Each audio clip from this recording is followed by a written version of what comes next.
Hello dear students, welcome to Allen digital.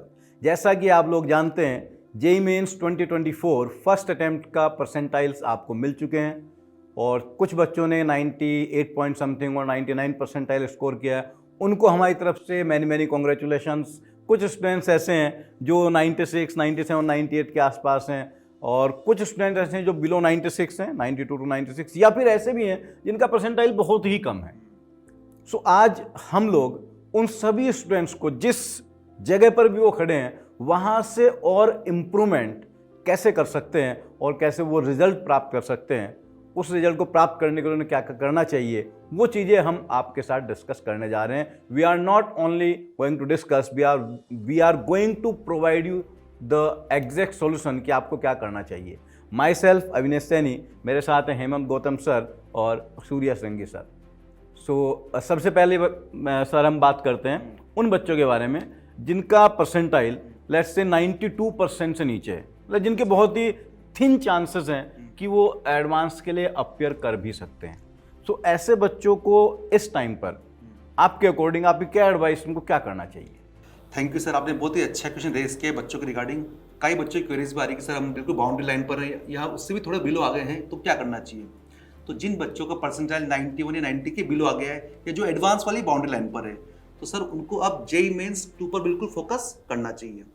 देखो sir, इसमें 2 category है। अगर वो 12th बोर्ड दे रहे हैं तो पहले आप बच्चों अपने बोर्ड्स फिनिश करो आप, बिकॉज अभी चल रहे हैं वो।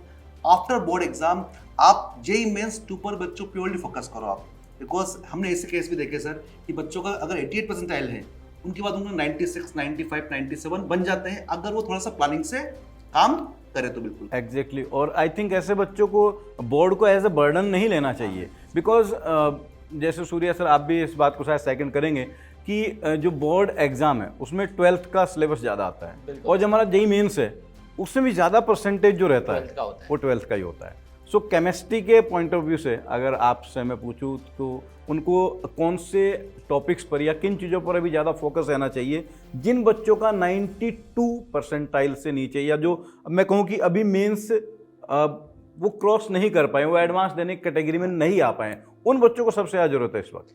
सर देखिए, अगर हम बोर्ड के पॉइंट ऑफ व्यू से देखें तो बोर्ड में जो सिलेबस है ना, उसमें से काफ़ी कुछ सिलेबस अभी जेईई मेंस में है, क्योंकि अभी लास्ट इस साल जो जनवरी में या मेंस का एग्जाम हुआ है और एनटीए ने जो सिलेबस रिलीज किया था तो काफ़ी कुछ सिलेबस बोर्ड से जो रहता है वो एनटीए ने रिमूव कर दिया है। तो अब जो सिलेबस मेंस का बचा हुआ है जो बोर्ड से आता है, बच्चे को अगर उस पर अच्छे से फोकस करे बोर्ड के साथ साथ ही, तो मेंस में सर उसको काफ़ी बहुत ज़्यादा बेनिफिट मिलने वाला है। जैसे मैं अगर फिजिकल केमिस्ट्री की बात करूँ तो एक सॉलिड स्टेट चैप्टर उन्होंने हटा दिया है, सरफेस केमिस्ट्री रिमूव कर दिया है। और तो मुझे लगता है ये काफ़ी टफ भी होता था चैप्टर सॉलिड हाँ, स्टेट। मैंने जब पढ़ा था मुझे बड़ा मुश्किल लगा था। यस, सॉलिड स्टेट थोड़ा विजुअलाइजेशन वाला कॉन्सेप्ट होता है, तो अगर आपका विजुअलाइजेशन बहुत बढ़िया है तो सॉलिड स्टेट को सोल्व करना बड़ा इजी होता है। पर मेंस ने यहाँ से सॉलिड स्टेट को रिमूव किया, सरफेस केमिस्ट्री को रिमूव किया, पी ब्लॉक का चंक ऑफ पोर्शन रिमूव कर दिया है। तो जहाँ तक हमारी जानकारी शायद अभी जेईई मेंस में क्वेश्चन आए भी नहीं इन पार्ट से। हाँ, बहुत नेग्लिजिबल वहाँ पे परसेंटेज अगर भेजा है तो उन्होंने ऐसे क्वेश्चन डाले जो बाकी दूसरे पोर्शन से कोरिलेटेड थे, तो कंप्लीटली उन चैप्टर से कोई क्वेश्चन आए नहीं है जो मेंस ने रिमूव कर दिए थे। तो बच्चे बोर्ड को आप लेते हुए ऐसा ना सोचें कि मैं बोर्ड कर रहा हूँ उसके बाद मेंस को कैसे प्रिपेयर करूंगा। तो बोर्ड में जो आपके क्वेश्चन जो चैप्टर्स हैं जो मेंस में कवर होते हैं आप उन पे भी अच्छे से फोकस कर सकते हैं, क्योंकि ये तो हम सब जान रहे हैं कि जो मेंस में क्वेश्चन आ रहे हैं वो एनसीईआरटी के ही अंदर से आ रहे हैं। और बच्चों फिजिक्स के पॉइंट ऑफ व्यू से मैं बताना चाहूँगा आपको कि जो आपका अभी बोर्ड चल रहा है तो अभी पहले आप बोर्ड पर फोकस रखें, वो स्टूडेंट जो 92 परसेंटाइल के नीचे है।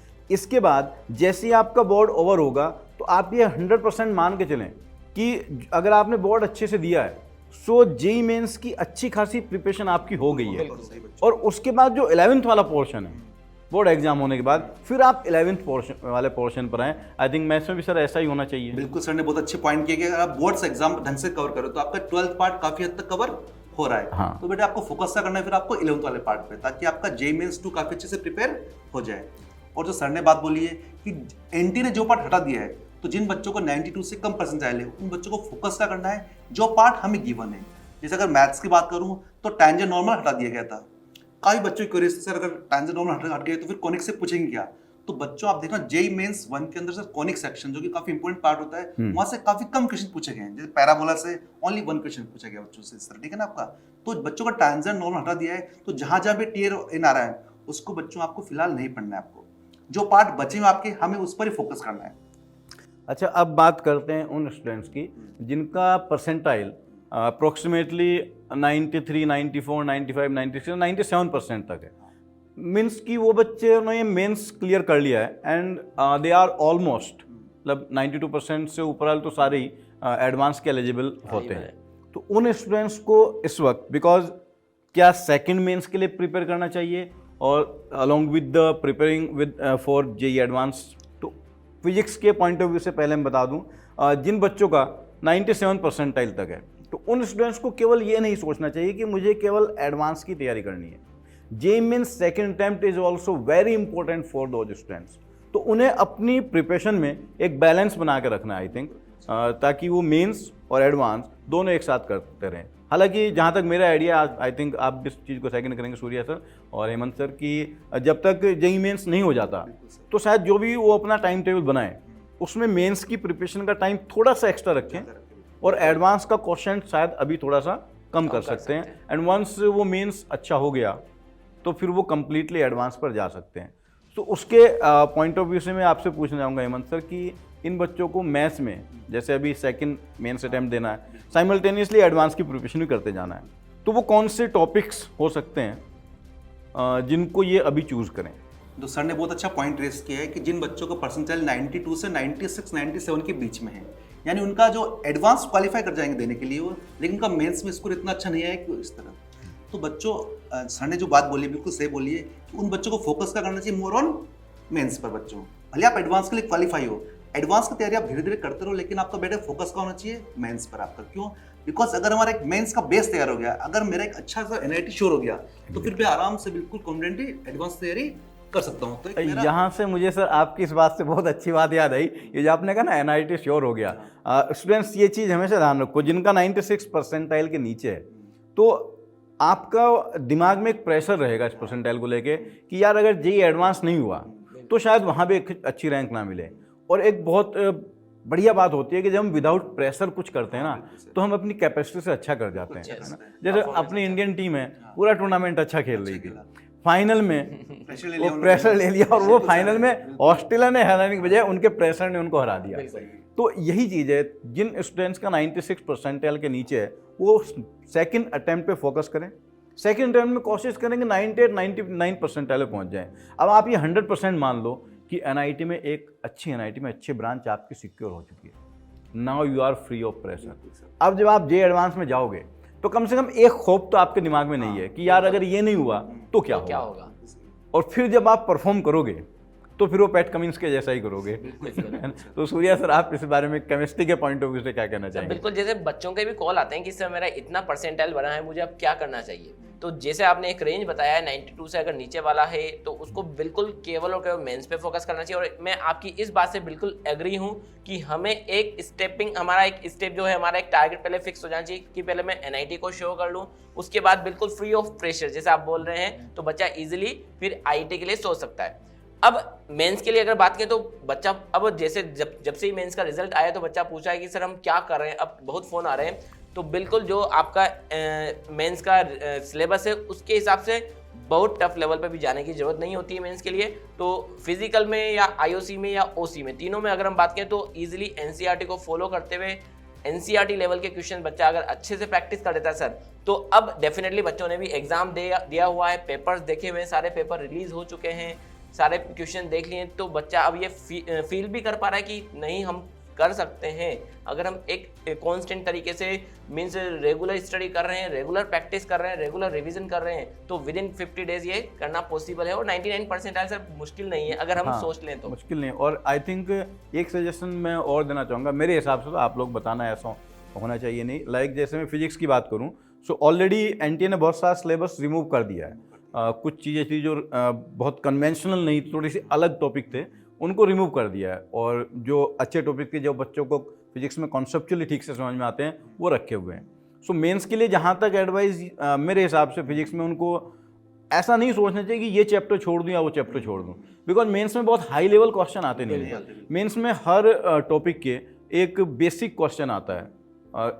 आप ये मान लो कि ज़्यादा से ज़्यादा एक फार्मूला बेस, और बहुत मुश्किल क्वेश्चन कोई आएगा तो उसमें 2 फार्मूले लग रहे होंगे, वो भी मैथ्स में आएगा। बिल्कुल सर। शायद फिजिक्स और केमिस्ट्री में तो उतने नहीं आते हैं। मैथ्स में मैं जरूर एक चीज़ चाहूँगा हेमंत सर से कि कुछ हमेशा ये रहा है कि हम भी सजेस्ट करते हैं आप लोगों कि जब भी आप मेंस अटेम्प्ट करें तो सब्जेक्ट को प्रायोरिटाइज जरूर करें, पहले केमिस्ट्री करें, फिर फिजिक्स करें और फिर मैथ्स में। हालांकि सर मैथ्स के टीचर हैं, लेकिन सर भी यही कहेंगे कि पहले केमिस्ट्री करें। 4-5 साल से तो मेंस का हाँ, पैटर्न आ रहा है। बस एक चीज़, जो मैथ्स के लेंदी क्वेश्चन होते हैं जनरली ये देखा गया, हम भी आपस में बात करते हैं कि यार मैथ्स लेंदी आया था, उसके लिए आप बच्चों को कुछ गाइड करें। बिल्कुल सर ने एक बहुत अच्छा पॉइंट रेस किया है कि देखो बच्चों को 4-5 साल का पैटर्न सर अगर देखें हम, हाँ। तो मैथ्स हमेशा लेंदी दे रहे हो, मतलब ऐसा नहीं कि मैथ्स में जो क्वेश्चन है आप 1 घंटे में कर पाओ उसको, मतलब ठीक है ना। थोड़ा सा अगर हम एवरेज बच्चे के हिसाब से बात करें तो उसको बच्चों को 1.5 घंटा चीज करने के लिए, ठीक है ना।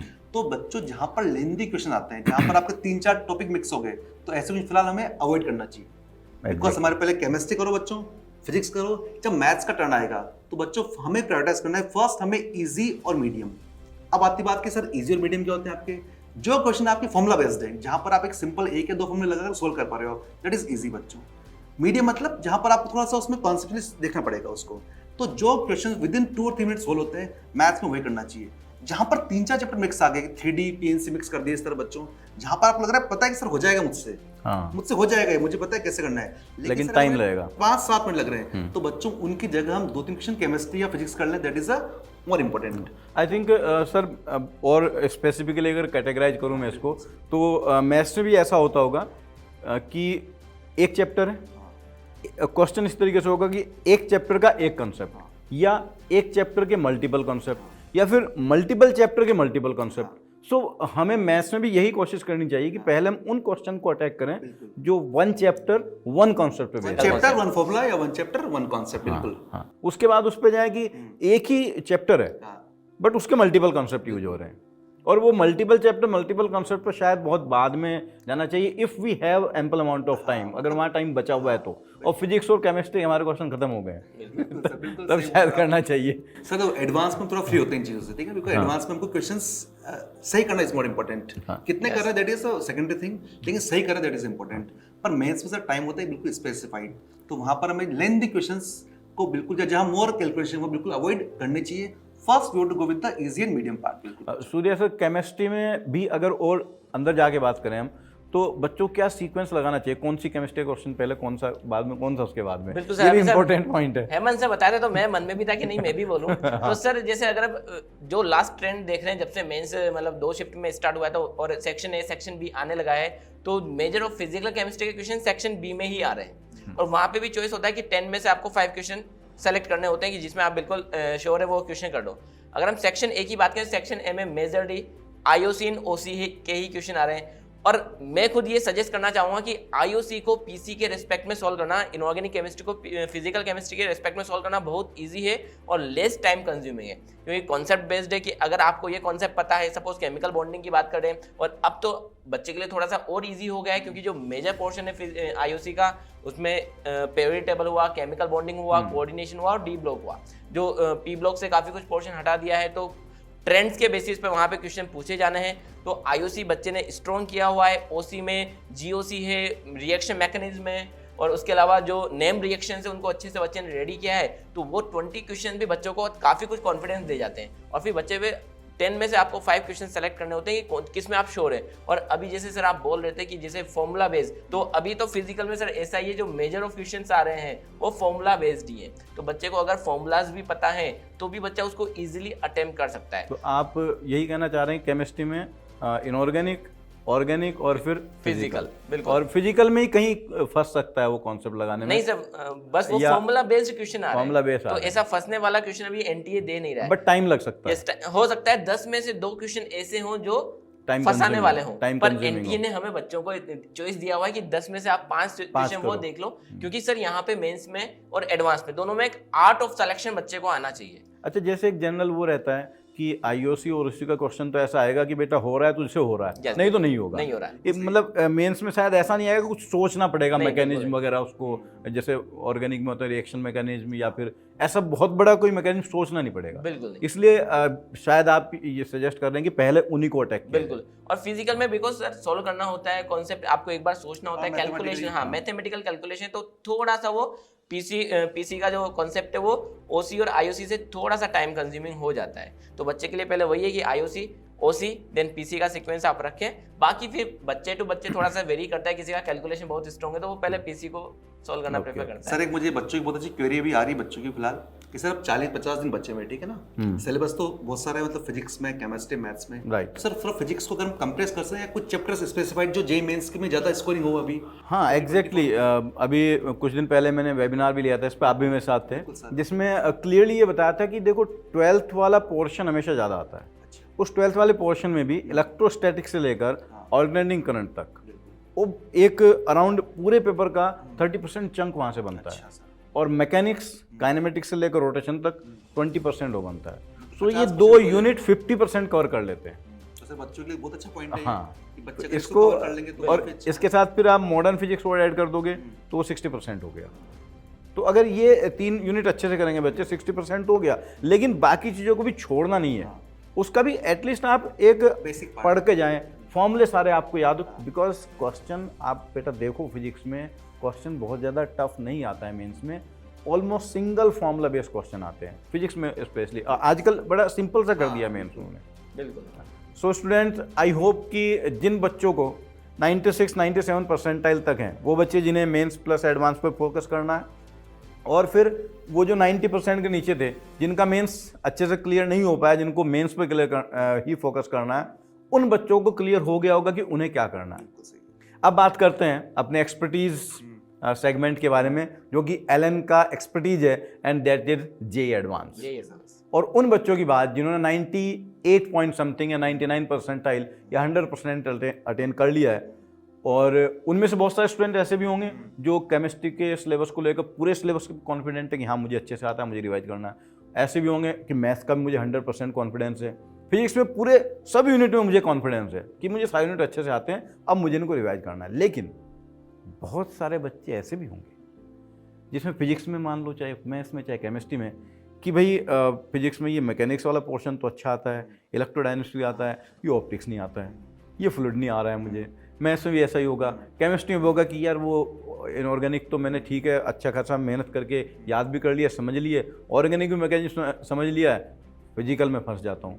तो उन जो बच्चे सब में अच्छा कर चुके हैं उनके लिए तो आई थिंक उन्हें तो फुल टाइम मॉक टेस्ट ही देने चाहिए इस टाइम। सर मॉक टेस्ट देना चाहिए।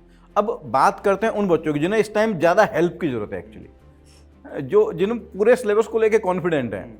सो they are already having some edge कि अब वो अपनी प्रिपरेशन को शार्प करने के लिए उनको हो सके तो पहले 1-2 वीक वो पार्ट टेस्ट दे लें, उसके बाद उनको फुल सिलेबस मॉक टेस्ट पे शायद जाना चाहिए। क्या कहेंगे आप इसके बारे में? जाना चाहिए सर, जिन बच्चों को परसेंटाइल 97 से 99 के बीच में है, मतलब जो बच्चे थोड़ा सा एडवांस के लिए बिल्कुल झुकाव अपना रख सकते हैं, ठीक है बच्चों।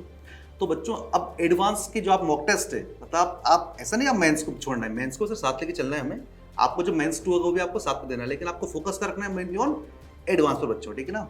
अब एडवांस के लिए जो भी आपके टेस्ट सीरीज है, आपके जो मॉक टेस्ट होंगे, बिल्कुल आपको देना है विद द फुल सिलेबस। और सर ने जो एक बात बोली है कि कुछ जो पार्ट आपका थोड़ा सा वीक है, जैसे मैथ्स की बात करता हूँ मैं, बहुत सारे बच्चों का कैलकुलेशन पार्ट अच्छा हो, आपका सॉरी कैलकुलस अच्छा हो, अलजेब्रा अच्छा हो, पर वेक्टर 3D पार्ट वीक हो आपका। तो बच्चों हमारे पास टाइम है एडवांस के लिए भी लगभग, ठीक है ना, टाइम है हमारे पास, बिकॉज जून में हमारा एडवांस एग्जाम का या मई लास्ट में। तो बच्चों वो जो पार्ट आपका वीक है उस पार्ट को कवर करने का बिल्कुल आपके पास स्पेसिफाइड टाइम बच्चों, आपको दोनों को बैलेंस करना है, आपको वो भी कवर करना है और साथ में आपको फुल टेस्ट भी आपको देने बच्चों। अच्छा सर, क्या मैथ्स में ऐसा हो सकता है कि कोई ऐसा टॉपिक हो आप ये कह दे कि चलो बेटा ठीक है इसे तू छोड़ के जा सकता है? जैसे मैं अपना बताऊं, मुझे प्रोबेबिलिटी, परम्यूटेशन, कॉम्बिनेशन बिल्कुल नहीं आता था, बिल्कुल भी नहीं, और मैं पूरा छोड़ के गया था। मेरे टीचर ने कहा था क्योंकि उस टाइम पे क्या है, मैंने तो 99 में एग्जाम दिया था, तो 100 मार्क्स के 3 पेपर आते थे, पूरा सब्जेक्टिव एग्जाम होता था, 3 आवर्स का होता था। तो उन्होंने कहा था देख 100 मार्क्स का पेपर है, 20 मार्क्स का आएगा ये पीएनसी एंड प्रोबेबिलिटी, तो मान ले तेरे लिए ये 80 नंबर का पेपर है।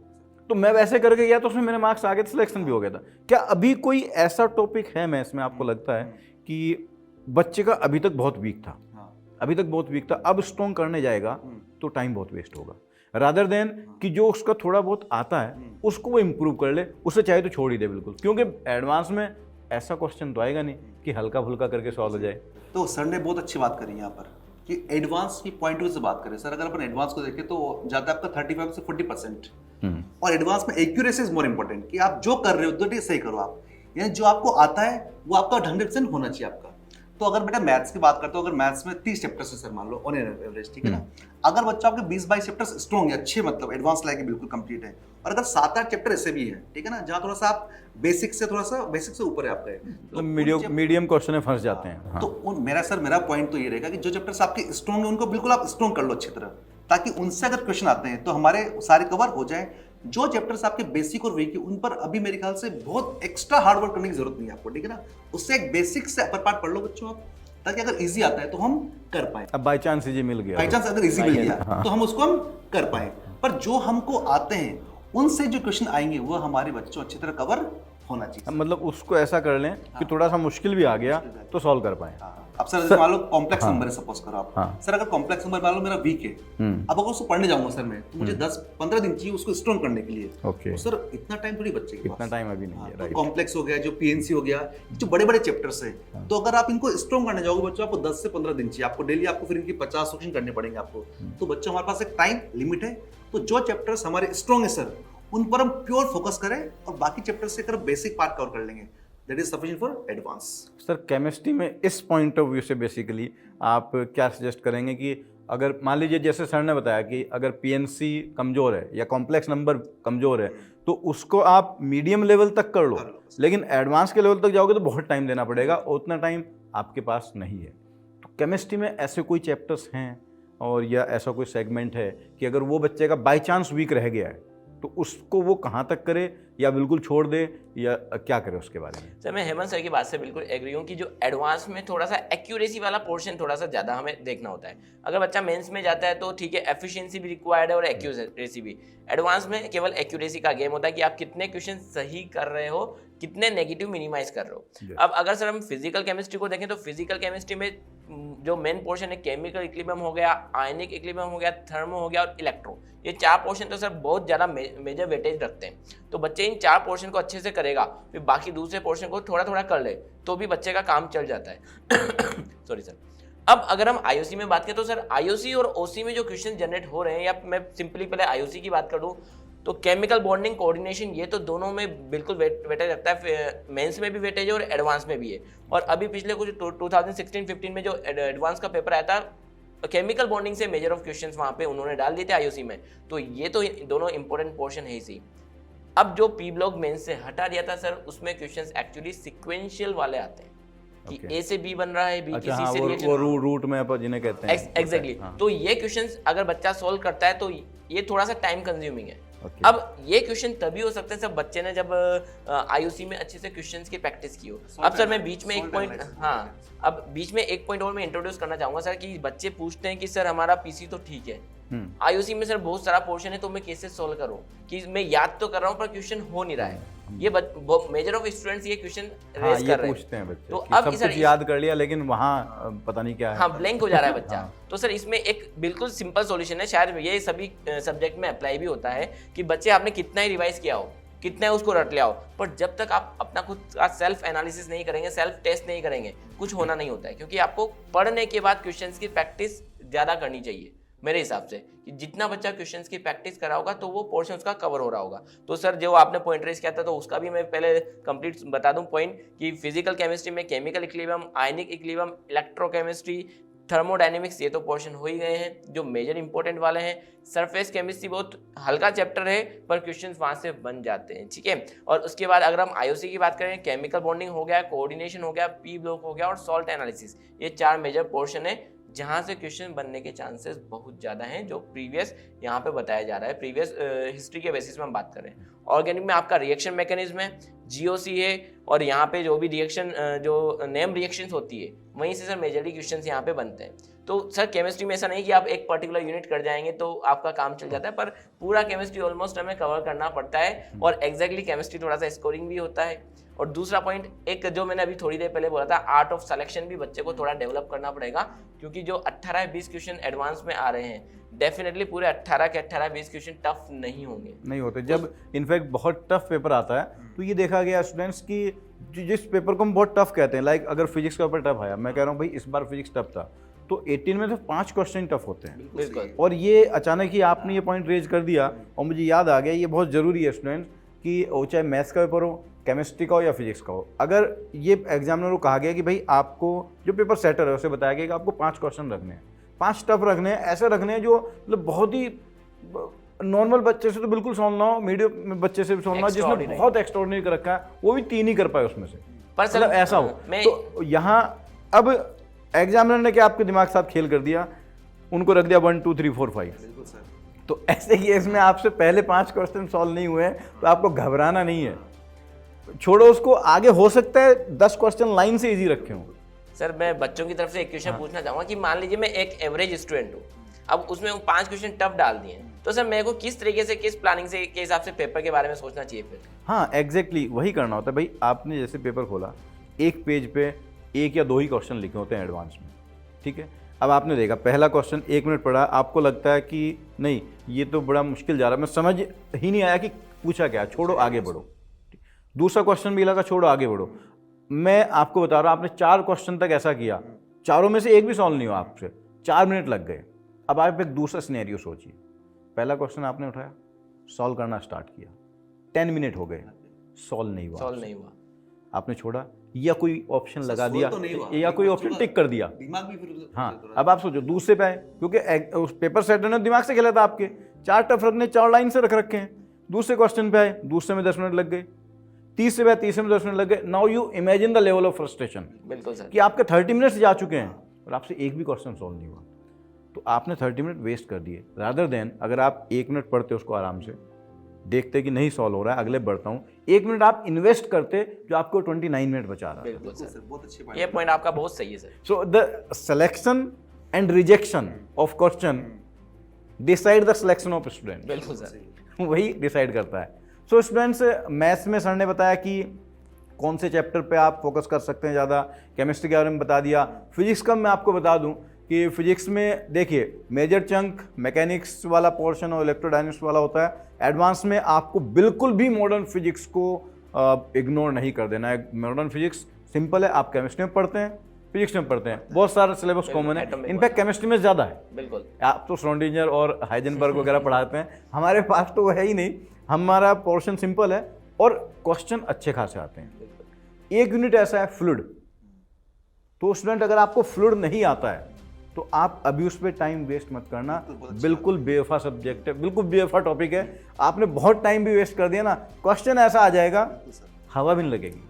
सर 3-4 चैप्टर होते हैं इस तरह के। हाँ, वो हर सब्जेक्ट में होते हैं। सो स्टूडेंट्स, जिनकी प्रिपरेशन जिन टॉपिक्स की आपकी अच्छी है उन्हें आप और स्ट्रॉन्ग करें, और कुछ जैसे मैंने फिजिक्स में बताया फ्लूइड है, वो आपको नहीं 2 साल तक आप अच्छे से नहीं कर पाए थे, तो अब आप उस पर टाइम बिल्कुल वेस्ट मत करें। मैं तो ये सजेस्ट करूंगा, अब आपको उसके मीडियम क्वेश्चन के लिए मत जाओ, चाहे उतना टाइम आप मॉडर्न फिजिक्स को दो, वहाँ का अच्छा क्वेश्चन भी आप सॉल्व कर पाएंगे। हाँ, मतलब सर के पॉइंट से एक अगर लिंक करूं मैं कि सर अगर एडवांस में होते 2 पेपर्स, हाँ, बच्चे को मिलते हैं लगभग 36 क्वेश्चन, 18 + 18 आपका। यस। अब बच्चों को 36 क्वेश्चन आपको मिल रहे हैं, आपको फिजिक्स, केमिस्ट्री, मैथ सब में, और सर अगर आपका 70% बार अच्छा है, यानी अगर आप 25-26 क्वेश्चन अगर आपके अच्छे से मतलब पार्ट कवर है, तो अगर 25 बच्चों अगर आप 20 कर लो जो पार्ट आपका अच्छा है, सर एडवांस बात कर रहा हूँ मैं, exactly. अगर 25 क्वेश्चन आपको मतलब ऐसे चैप्टर थे जो आपको अच्छे तरह आते हैं, उनमें 20 कर लो आप, बाकी जो सर 10-11 क्वेश्चन बच गए, उनका बेसिक्स पार्ट तो अच्छा आपका है सर, और सर वहां से कुछ ना कुछ वीक क्वेश्चन तो आते हैं कहीं ना कहीं, बिल्कुल आते हैं, बिल्कुल आते हैं। हैं। तो बच्चों अगर आप वहां से 3-4 कर लो आप, तो बच्चों 20 + 3-4 अगर मिला लोगे, आपके 24-25 क्वेश्चन तैयार हो रहे हैं बच्चों बिना एक्स्ट्रा एफर्ट, मतलब जो आपको आते हैं वही कर रहे हो आप, ठीक है ना। और सर इस पे तो मेरे ख्याल से रैंक सर बहुत अच्छी आ जाएगी, बहुत अच्छी आएगी। अरे मैं सर आपसे यही कहा ना, और सूर्य सर से उस टाइम बात होती है अभी, तो हम यही कहते हैं कि भाई 18 क्वेश्चन में अगर बहुत टफ पेपर है, 5 मुश्किल होंगे, 13 सिंपल है, आपने 13 में से 10 कर दिए, तो you are getting more than 50%। और मोर देन 50% पे तो टॉप आईटी बहुत बढ़िया रैंक आती है, आपको मनपसंद आईटी मिल जाएगी और अच्छी खासी ब्रांच मिल जाएगी, है ना। सो स्टूडेंट्स, हमने आप लोगों के साथ ये बताया कि आपको क्या करना चाहिए। अब आप लोगों के लिए एक बहुत बड़ी खुशखबरी भी है, जो कि कुछ स्टूडेंट्स कंफ्यूज होंगे कि सर मेंस तो क्लियर हो गया है, अब एडवांस के लिए मटेरियल नहीं मिल रहा है, कहाँ से करें और क्या ना करें। सो एलन डिजिटल आपके लिए लेकर आ रहा है J advance rank booster course. Sir कब से स्टार्ट हो रहा है आप बताएंगे? सर ने नाम बोला रैंक बूस्टर कोर्स, यानी बच्चों ये तो क्लियर है कि आपकी रैंक तो आएगी। अब रैंक तो सर कहीं भी आ सकती है, तो अगर आपको रैंक बूस्ट करना है, अगर आपको 10,000 से 5,000 पे आना है, 4,000 पे आना है, 5 से 3 पे आना है, सर 2 से आपको आना है 1000 के अंदर आपको, तो बिल्कुल आपको रैंक बूस्टर कोर्स बच्चों ज्वाइन करना चाहिए। और सर आपको स्टार्ट है 22 फरवरी से। और सूर्या सर कुछ एक आध फीचर बताएंगे आप इस कोर्स का? सर इसमें जो हम बच्चों को प्रिपरेशन करवाने वाले हैं, बिल्कुल स्पेसिफिक एडवांस स्पेसिफिक है। तो मेंस में तो हमने बता दिया कि इजी क्वेश्चन आता है, अब यहाँ पे बिल्कुल दिमाग खोलने वाले क्वेश्चन जो होते हैं, लाइव क्लास की तरह बिल्कुल डाउट सेशन होंगे, डाउट सेशन मटेरियल मिलेगा, टेस्ट मिलेंगे उनको, यस सब कुछ होगा। टेस्ट भी होने वाले हैं, डाउट क्लास भी होने वाला है, रेगुलर क्लास रहेगा जिसमें हम अच्छे क्वेश्चन बच्चों को प्रोवाइड करवाने वाले हैं। तो इतने से कुछ फीचर्स रहने वाले हैं जो बच्चों को एडवांस में अच्छी रैंक लाने में सर हेल्प करने वाले हैं। सो स्टूडेंट्स, अगर आप लोग श्योर हैं एडवांस की तैयारी करने के लिए, तो प्लीज़ 22 फरवरी से जो हमारा कोर्स स्टार्ट हो रहा है उसको ज्वाइन करें और अपनी रैंक को, अपनी प्रिपरेशन को और बूस्ट करें। This is all from our side and thank you very much, all the best. Thank you very much.